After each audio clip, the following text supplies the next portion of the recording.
I always thought our family was ordinary. Mom was strict but caring, and Dad was quiet and always at work.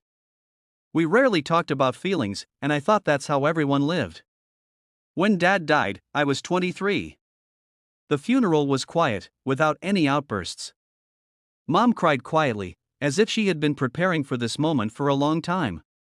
Already a week later, she sorted through his things and said she wanted to start a new life. At the time, it seemed strange to me, but I didn't ask any questions. A month later, I accidentally found an old box in the closet. Inside were letters, hundreds of letters, all from a woman named Sarah. The handwriting was unfamiliar to me, and the dates stretched back 20 years. These weren't just love letters, they were full of desperation, fear of being discovered, talks of secret meetings, and of a child who could not be acknowledged. I assumed that Dad had cheated on Mom, and I felt anger and disgust. I wanted to throw the box away, but one letter fell to the floor. It said that the child was increasingly looking like him and that the author feared every time that it would be noticed. I felt a chill run through me.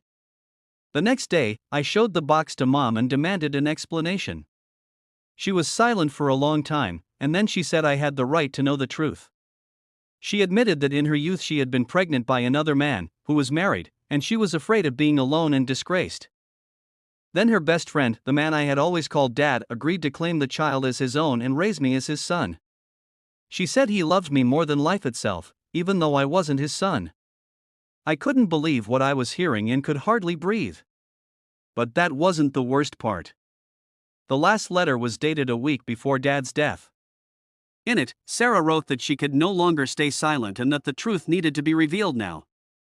I looked at Mom and saw her turn pale. She whispered that Sarah was her sister. Then it became clear that my biological father was her husband, my uncle, the man who had hugged me at family gatherings all my life and called me his nephew.